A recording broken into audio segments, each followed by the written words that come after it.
This is the brief on tensor densities. These are basically mathematical objects central to geometry and physics, and they're designed specifically to make sure our measurements stay consistent, even when we change coordinate systems.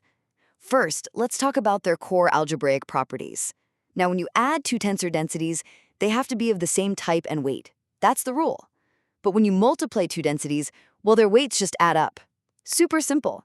And if you contract one of their indices, the overall weight doesn't change at all. Second, their transformation laws are what really set them apart. See, unlike a regular tensor, a tensor density transforms with an extra multiplier, a Jacobian factor.